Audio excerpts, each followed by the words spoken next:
o puedes volver a escucharla por Spotify, Google Podcast, Apple Podcast, Amazon Music o TuneIn. Dale clic a la campanita para que recibas la notificación.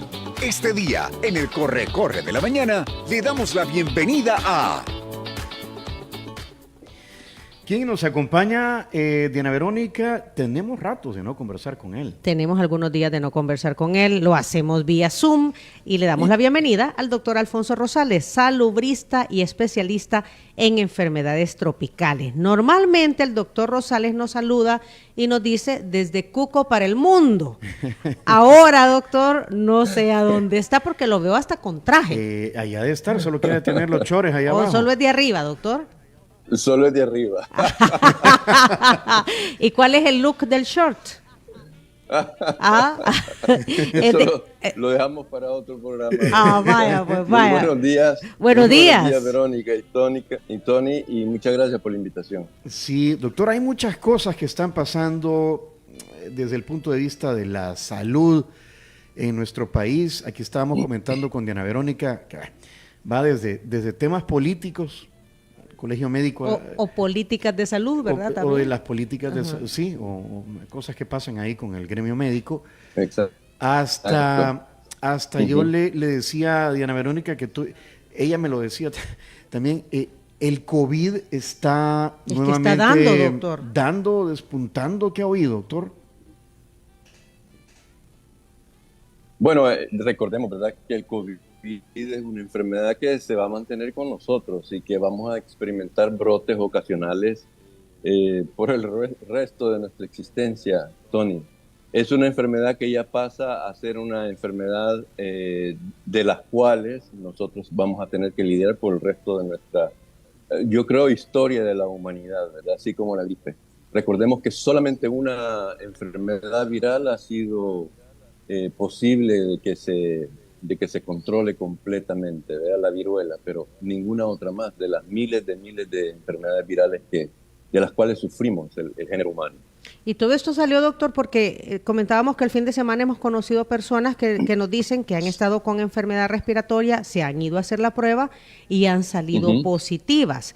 Desde hace como un mes también, diferentes médicos que están en el campo del tema de las vías respiratorias han estado también diciendo, miren, las enfermedades respiratorias están al alza. Bueno, nada menos aquí en nuestra cabina, la semana pasada, 3 personas, doctor, con enfermedad de la garganta, ¿verdad? Con bronquitis, pues. O sea, ¿esto es normal o tiene que ver con la ola de calor también que estamos viviendo y estos cambios de clima que se están dando, doctor?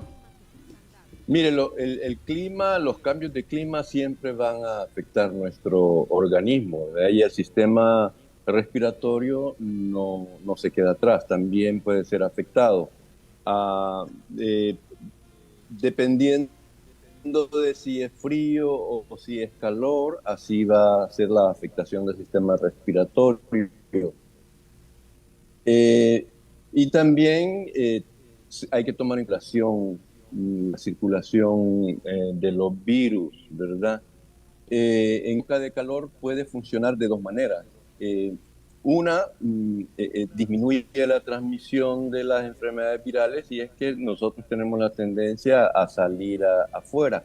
Ahora, cuando el calor es muy extremo, entonces buscamos lugares cerrados donde exista aire acondicionado y eso es un factor que favorece la transmisión viral porque nos hace estar con otras personas en ambiente cerrado, con una circulación del aire que es más que todo interna y por lo tanto el virus está circulando y con mayor probabilidades de que entre a nuestro organismo.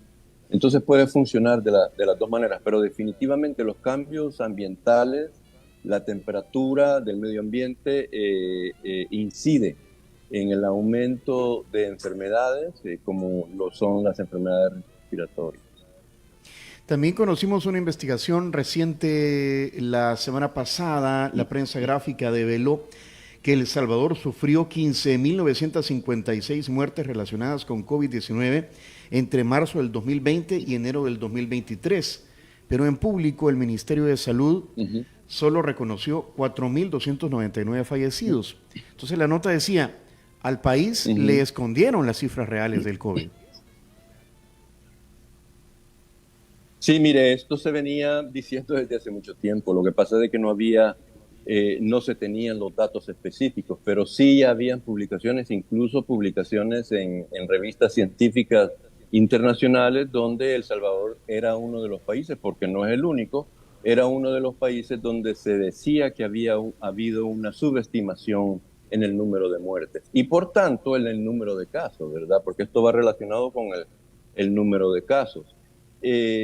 Pero sí, gracias a la investigación de la prensa gráfica, debido a la veda que hay en cuanto al acceso de la información de todo tipo en este país, pero ellos de alguna manera la consiguieron, se ha demostrado que sí, lo que decía los estudios científicos internacionales y lo que decía incluso médicos nacionales estaba en lo cierto, ¿verdad? De que aquí se han manipulado datos y por lo tanto se reportó un número mucho menor que el número real de muertos en nuestro país. El problema con esto, y especialmente en época de epidemia, es de que al esconder datos, al subestimar, al subreportar este tipo de datos, la ciudadanía puede tener una falsa seguridad y puede bajar las defensas, ¿verdad?, para protegerse en cualquier enfermedad de tipo epidémica. O sea, de que sí tiene repercusiones que van más allá de la política, tiene repercusiones en el estado de salud de la ciudadanía y tiene repercusiones en la mortalidad, porque muchas de estas personas que murieron a lo mejor murieron porque bajaron sus defensas, bajaron sus comportamientos para protegerse del virus y por lo tanto se contagiaron y se les convirtió en una enfermedad grave o se hospitalizaron y murieron, ¿verdad? Entonces tiene repercusiones serias en lo que es la salud de la ciudadanía. Y el Ministerio de Salud, ustedes saben, es el principal responsable de mantener saludable a nuestra población. Entonces es un fallo bastante serio, ¿verdad? Bastante serio, que debería de estudiarse más. El gobierno debería de tener una apertura para que se investigara más este problema y se pudiera hacer los cambios respectivos que se necesitan hacer para que nuestro ministerio, para que nuestra salud de El Salvador pueda en un futuro de alguna otra pandemia, que pudiera el sistema de salud estar más fortalecido y mejor preparado para confrontar cualquier tipo de estos eventos. Se trata de tener, información real entonces, doctor, para así dictaminar las políticas públicas y además tener una población informada, porque ya mencionaba usted, de repente muchas de estas muertes que se dieron durante la pandemia COVID-19 fueron producto de que nosotros mismos bajamos la guardia, que era por cierto una frase de la campaña, bajamos la guardia, no nos cuidamos como debíamos. Dado que usted ha explicado ampliamente, doctor, que la COVID-19 llegó para quedarse, que hay enfermedades respiratorias circulando en estos momentos, que tendemos a resguardarnos en lugares donde hay aire acondicionado cerrados y allí seguimos transmitiendo los virus. ¿Qué debemos hacer en este momento? O sea, ¿cuáles son aquellas acciones que la ciudadanía debemos de realizar, doctor, de manera de disminuir la posibilidad de contagiarnos y, por ende, de evitar la muerte? Porque esto hay que ser claro, doctor. Una enfermedad respiratoria lo puede matar a uno. Exacto, así es, ¿verdad? Mire, yo creo de que no es momento de alarma, ¿verdad?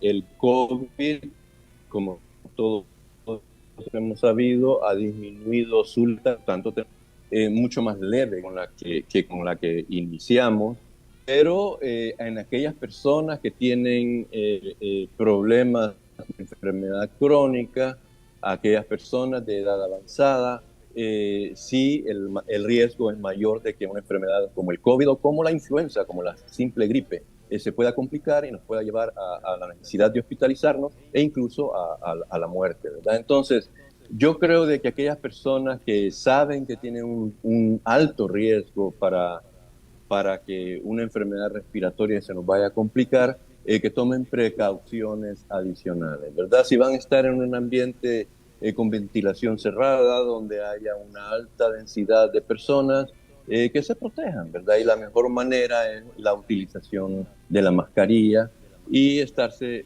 lavando las manos continuamente. La mascarilla hay que volverla a usar, doctor. Sí, yo creo que para personas que tienen riesgos especiales o riesgos más altos de una enfermedad severa, ya sea COVID o ya sea influenza, lo recomendable es que utilicen mascarilla en aquellos lugares donde hay un ambiente cerrado y donde hay una alta densidad de personas, un mayor número de personas.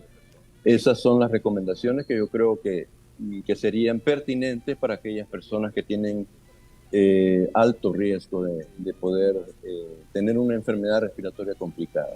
Doctor, el pasado jueves 20 de julio usted publicó en Diario El Mundo una nota titulada Cuidado con los golpes de calor en esta época. Y anda circulando, incluso la Dirección de Protección Civil tuvo que emitir un comunicado diciendo, miren, cálmense, es decir, sí hay calor, pero no es así como que lo que están viviendo en Europa o en Grecia o en ¿cuáles son, digamos, usted que vive en el oriente del país, me imagino que está viviendo temperaturas que andan en qué? Yo creo 30 que sensación térmica 36, 38 grados. Exacto, pero acuérdese de que también depende de la humedad, ¿verdad? No solo la temperatura. Si tenemos una humedad arriba del 60%, podemos tener una temperatura ambiental de 37, 38, pero que con la humedad se convierte en una temperatura de 40, 41, 42 grados centígrados.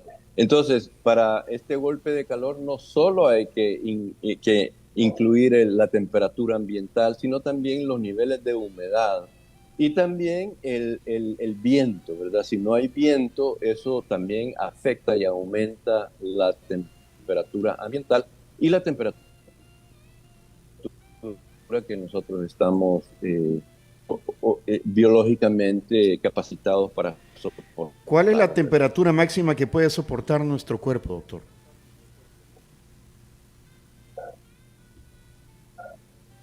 Mire, arriba, el golpe de calor, por definición, es una corporal de 40 grados centígrados, más afectación en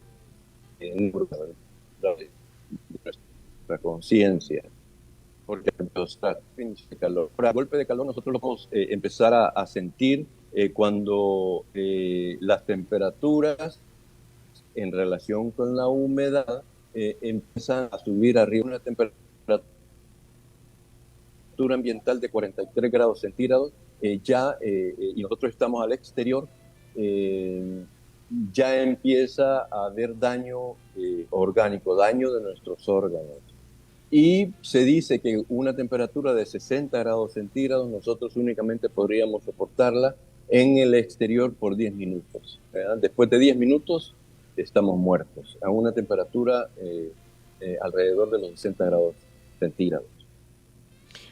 Ok, en ese artículo que menciona Tony, doctor, usted hablaba de ¿cuáles son las características de cuando llega el famoso golpe de calor? Que también nos gustaría que nos aclarara qué es eso, ¿verdad? Para identificarlo.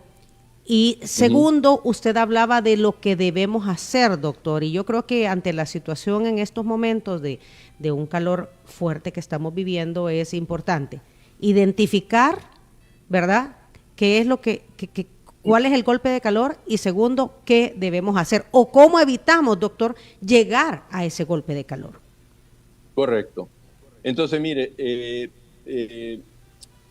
la definición de golpe de calor es cuando tenemos un paciente que tiene una temperatura de 40 grados centígrados y ya tiene síntomas neurológicos, o sea, ya tiene afectado su sistema nervioso central. Y esto lo va a manifestar con delirio, con confusión, con desmayos, incluso puede entrar en coma, ¿verdad? Eso es cuando nosotros ya decimos, el diagnóstico es, esta persona tiene un golpe de calor. Pero para llegar a eso, hay diferentes fases, ¿verdad? Entonces, primero yo creo que es importante que definamos que el golpe de calor puede ser pasivo o puede ser activo. ¿A qué le llamamos activo? Es aquella persona joven, saludable, incluso puede ser un deportista de alto rendimiento, que se pone a hacer ejercicio físico extenuante con temperaturas altas, ¿verdad? Esta persona puede tener un golpe de calor. Eh,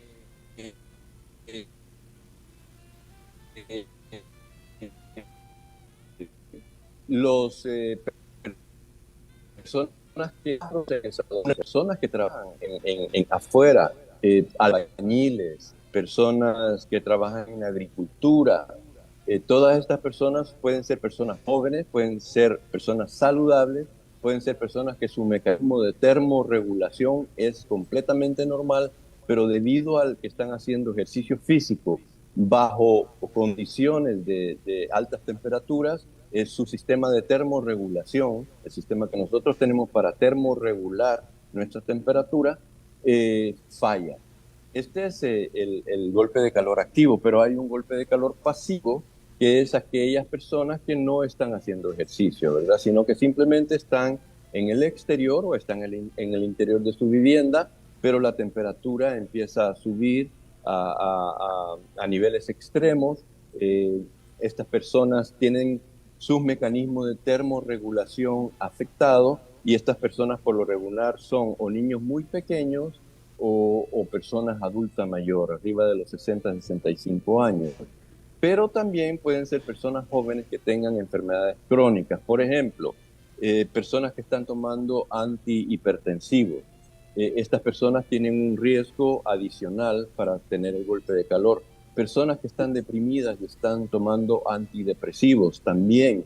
Personas que tienen una gripe y están tomando antihistamínicos también son personas de alto riesgo.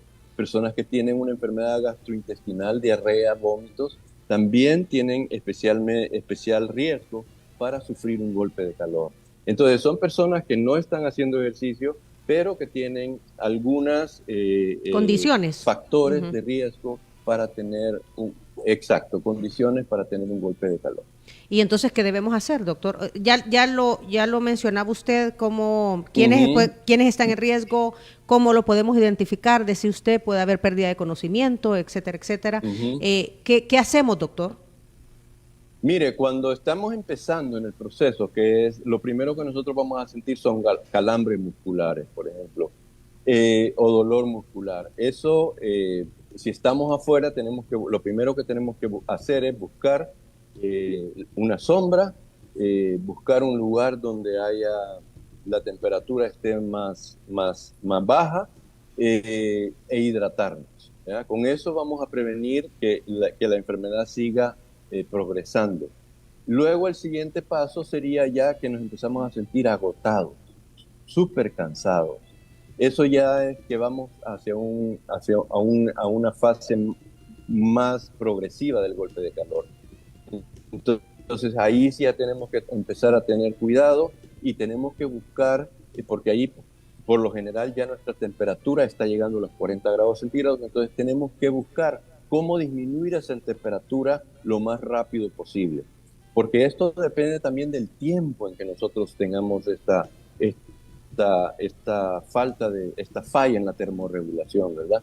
Entonces tenemos que buscar en el mayor tiempo posible cómo disminuir esta temperatura. Lo más fácil es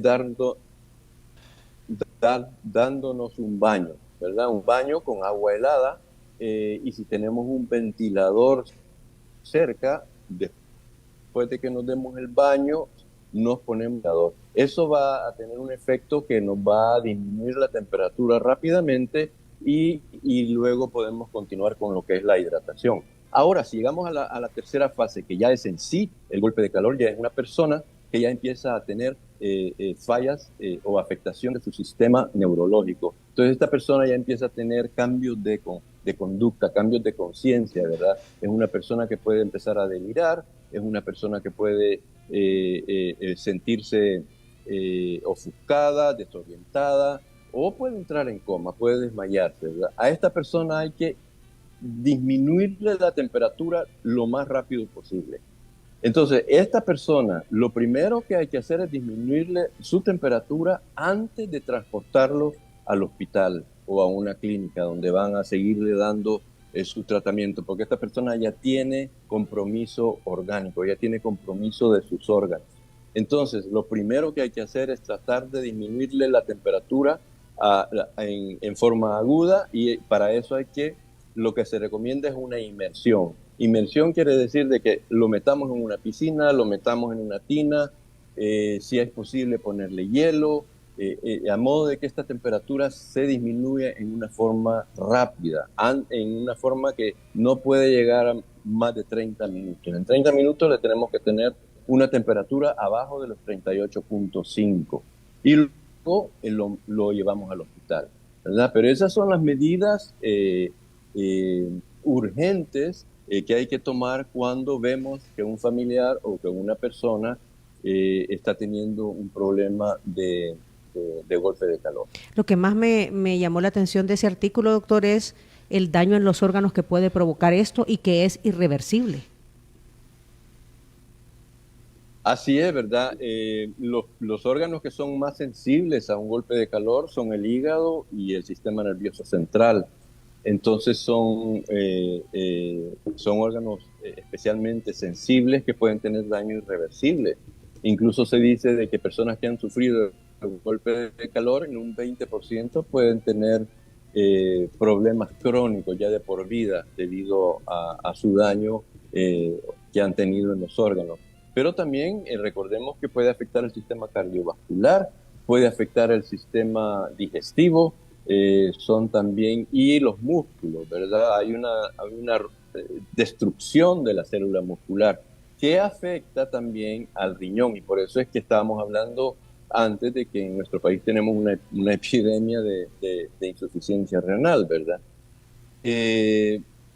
Recordemos que el principal mecanismo que tenemos nosotros para controlar nuestra temperatura es vascular. O sea, el cuerpo empieza a sentir que la temperatura ambiental empieza a subir, hay una redistribución del flujo de la sangre que se va hacia nuestra piel, y por eso es que comenzamos a sudar, ¿verdad? A través de este mecanismo de sudoración es que nuestro cuerpo está tratando de mantener la temperatura normal de nuestro cuerpo para evitar que haya daño en nuestros órganos. Pero al mismo tiempo, como este flujo de sangre se va hacia la piel, viene de algún lado. Entonces, redistribuye esa sangre, es nuestro sistema digestivo, los intestinos, el mesenterio, y ahí podemos tener una isquemia, o sea, una falta aguda de flujo sanguíneo, y puede provocar muerte de las células digestivas, que nos puede llevar también a la muerte. O sea que el mismo mecanismo de defensa, si es en una forma demasiado drástica, puede producirnos daño en otro lugar. Y también por eso empezamos a tener los síntomas a nivel de conciencia del cerebro, porque empieza a disminuir el flujo sanguíneo hacia nuestro cerebro. Entonces, también el sistema cardiovascular, el corazón.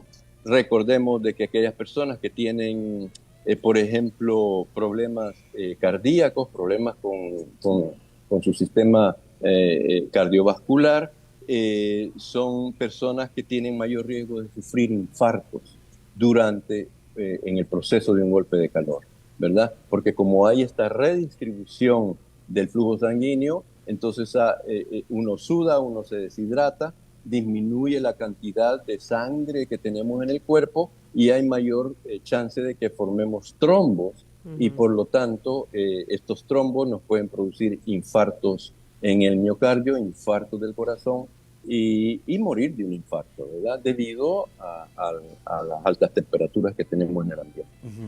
Cualquiera podría pensar, bueno, ¿y esto de Diana Verónica y Tony por qué están hablando de este tema? Pero hay que decir que estamos en una época, bueno, el calentamiento global es un hecho y hoy por hoy el país atraviesa un periodo de canícula, es decir, hay poca lluvia o nula, ¿verdad? Yo no sé cómo ha estado allá en el oriente, del país, doctor, pero al menos hasta el 15 de agosto, dijeron las autoridades, estaremos en este periodo y se vienen las vacaciones de agosto y mucha gente va a buscar ir a la playa o estar en actividades al aire libre, bajo el sol. Exacto, exacto. Entonces es importante, ¿verdad? Es importante que conozcamos cuáles son los posibles efectos de estas altas temperaturas en el ambiente.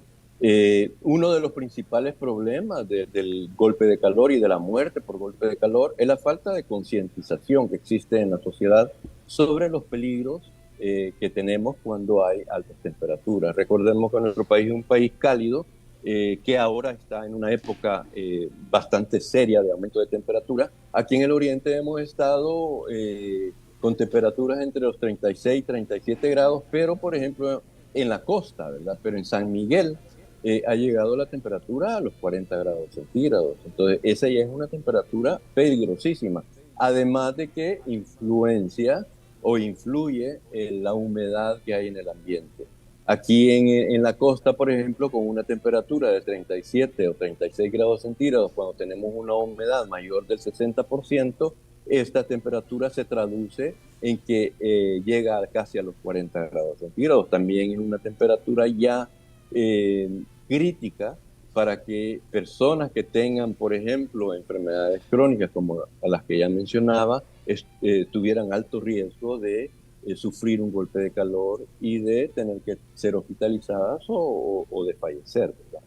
Entonces es importantísimo, los jóvenes es importante que sepan que cuando hay altas temperaturas, incluso aquí en la playa, jugar al fútbol en la playa puede ser un riesgo para tener un golpe de calor y que un joven completamente saludable entre en un evento de esta naturaleza y pueda fallecer o pueda quedar con daños o con secuelas neurológicas por el resto de su vida.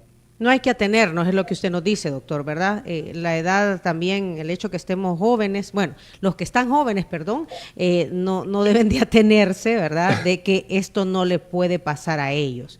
Y importante también resaltar de que el daño que pueda provocar un golpe de calor luego es irreversible. Y después vienen ¿y por qué estoy padeciendo de esto? ¿Y por qué estoy padeciendo de lo otro? Y todo eso es producto del golpe de calor. Creo que nos queda claro, Tony, ¿verdad? Cómo identificar y también nos queda claro qué es lo que debemos hacer.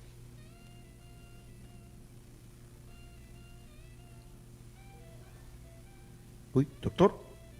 Dígame. Bueno. Queda pendiente. Ahí culminabas tú. Okay. Hablemos de lo que está pasando con el Colegio Médico, Diana Verónica. Creo que no sé si se les ha pasado la mano a las autoridades. Hay gente que se lo está preguntando y ya el gremio médico también, ¿verdad? Si quieres ponemos en contexto qué es lo que está pasando. Bueno, todo esto empezó, doctor. Bueno, siempre han habido señalamientos, ¿verdad? Al sistema público de salud, ¿verdad? Se dice también de que hay cosas que están avanzando, pero hay otras cosas que no están avanzando como se espera.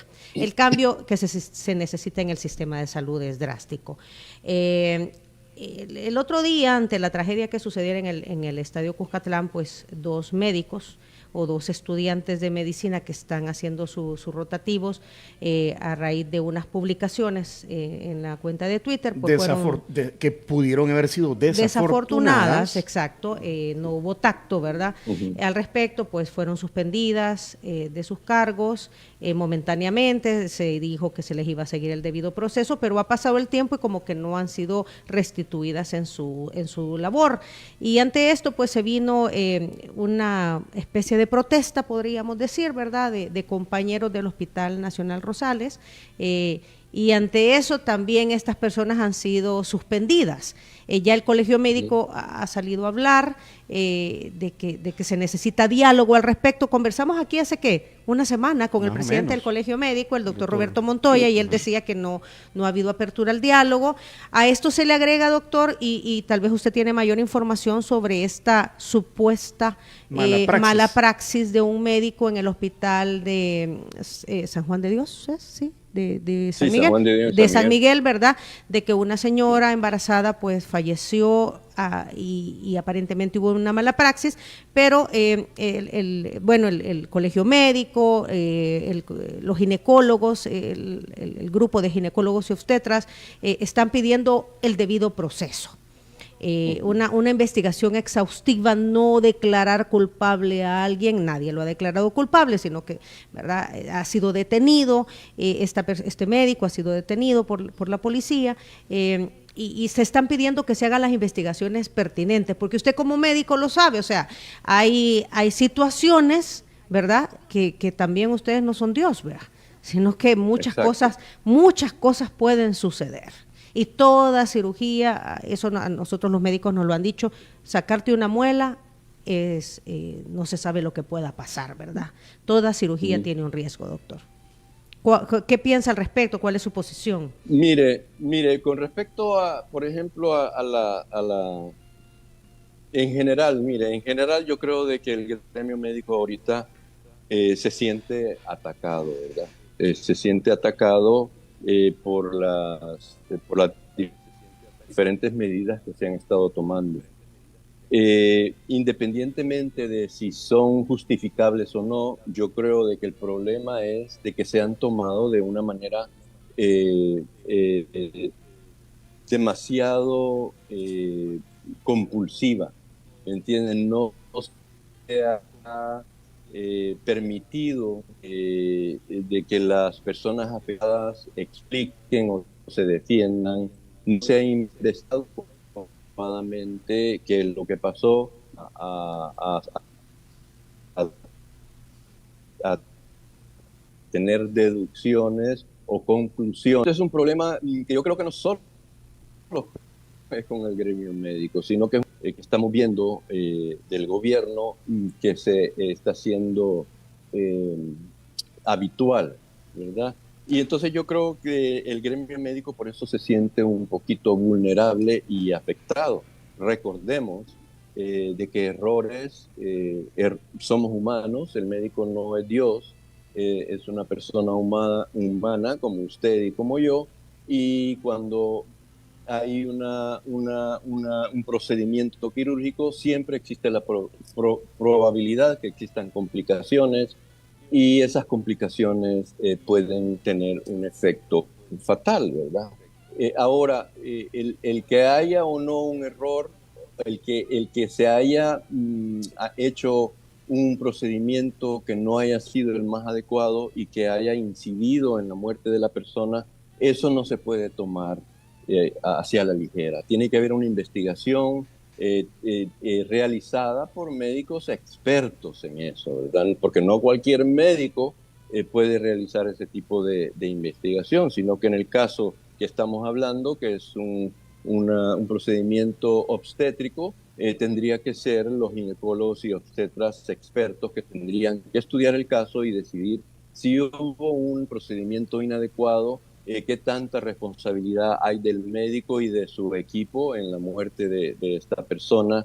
Y eso es lo que no se ha realizado y eso es lo que yo creo que el colegio médico está pidiendo y la sociedad de ginecología y obstetricia también lo está pidiendo de parte del gobierno, ¿verdad?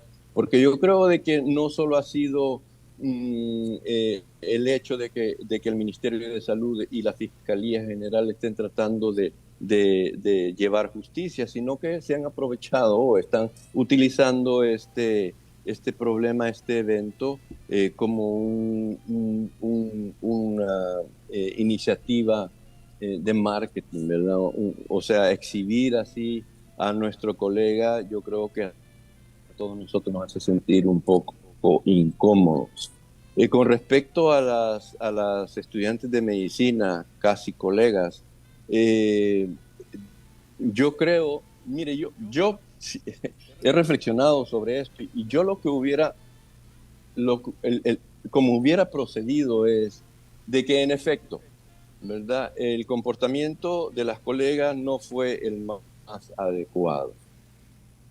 Desde el momento en que yo estoy tuiteando y me encuentro en un turno, ya de ese momento, si yo las redes sociales utilizo tengo que estar completamente en mi trabajo y no tengo que estar utilizando el teléfono celular para estar hablando con amigos, para estar en WhatsApp, para estar tuiteando. Ya desde ese momento es ineviitable. Pero entonces yo creo de que el gobierno, el Ministerio de Salud, lo que debería de haber hecho es decir, miren, desde aquí para allá está prohibido terminantemente la utilización de los teléfonos celulares para estar interactuando en redes sociales cuando usted se encuentre en turno o se encuentre trabajando en el hospital, ¿verdad? En el hospital se viene a trabajar, no se viene a tuitear. En el turno se viene a trabajar, no se viene a tuitear. Y si en el futuro nosotros encontramos este tipo de comportamientos, se van a tomar las medidas respectivas para penalizar este tipo de actividad. Pero ellos desde el principio destituyeron a las personas, lo hicieron de una forma intempestiva, sin en realidad reflexionar. Fue en el mismo momento, al calor de los eventos, bajo la presión de que habían habido muertos en un evento deportivo.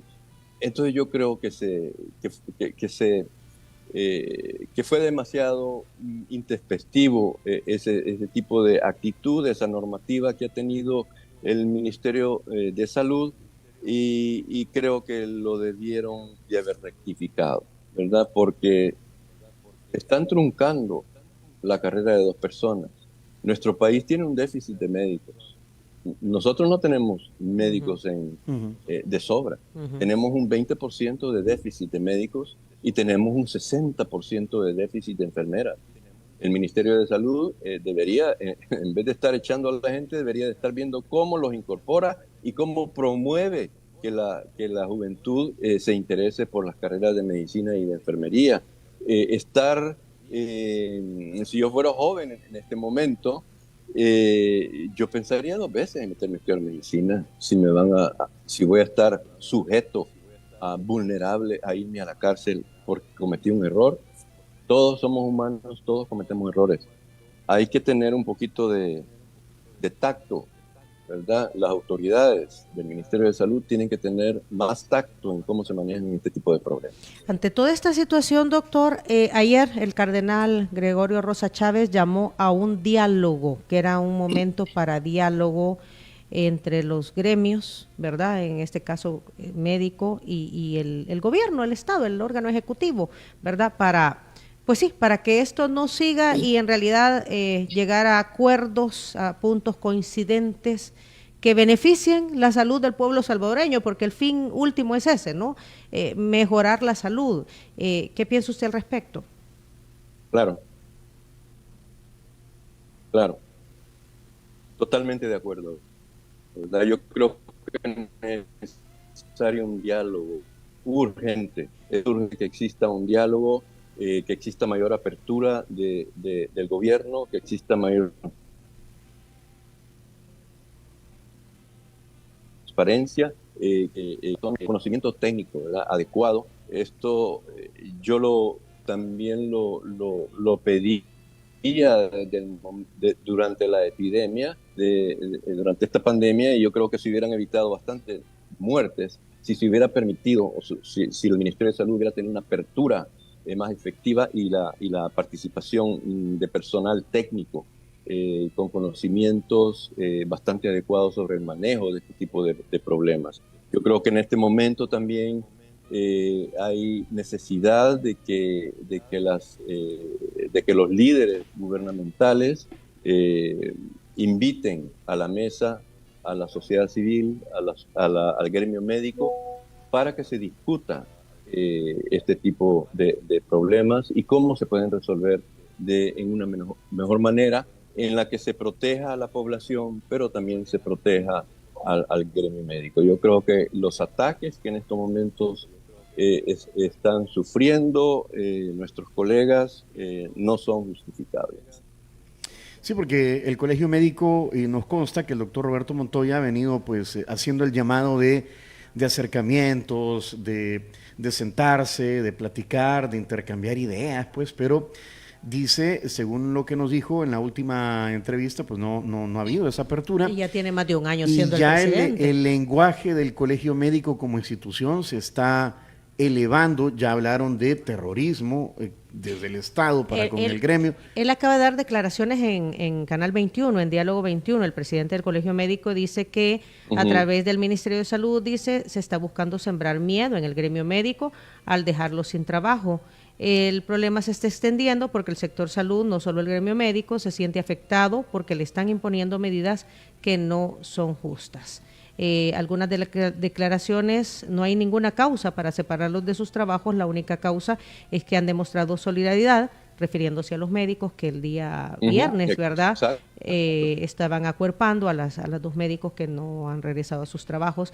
También ha dicho el doctor Montoya, aquí se toman las decisiones de sanción antes de tener el diagnóstico de lo que realmente pasó. Son algunas de las posiciones que él ha expresado, decía, esta mañana en la entrevista Diálogo 21. Totalmente de acuerdo, y mire, me parece un poquito contraproducente, ¿verdad?, de que el Ministerio de Salud esté dejando sin trabajo a médicos cuando el país necesita urgentemente más médicos y más enfermeras. Es que yo no sé de dónde van a sacarlo. No sé de dónde van a las enfermeras para que vengan a trabajar, para que vengan a suplir esta grave necesidad. El hecho de que nuestro sistema de salud no esté funcionando adecuadamente, porque no está funcionando adecuadamente, es porque existen fallas, existen vacíos estructurales, ¿verdad? No es culpa del médico que no haya medicinas, no es culpa del médico que esté sobresaturado de trabajo. Eso, cuando usted trabaja más de 24 horas sin tener descanso, el riesgo de cometer errores se eleva exponencialmente.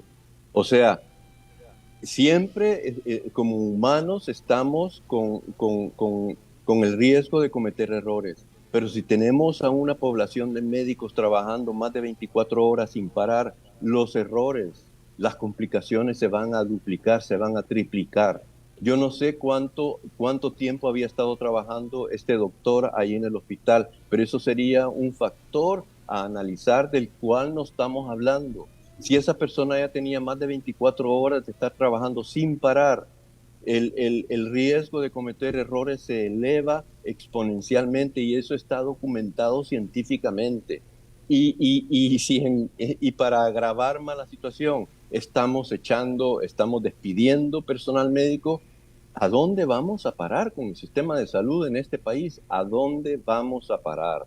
Es urgente que el Ministerio de Salud se siente con el gremio médico a platicar si en realidad tienen intención o tienen el objetivo de mejorar la atención, la salud de nuestros conciudadanos. Es urgente que se sienten y que tengan una mayor apertura hacia el gremio médico. Muy bien, doctor, son las 8 de la mañana con 51 minutos, tenemos que finalizar esta entrevista. Gracias por su tiempo, gracias por sus declaraciones y estaremos pendientes, ¿no?, de estos temas y conversaremos más adelante. Gracias. Gracias, doctor. Muchas gracias, Diana, muchas gracias, Tony, por la invitación y siempre es un placer el de compartir con ustedes y algún día me voy a ir a tomar el cafecito por ahí. Sí, ojalá. Aquí le está esperando el Cherito Café. No es lo mismo. Gracias. Gracias, doctor. Que pase bien. Bueno.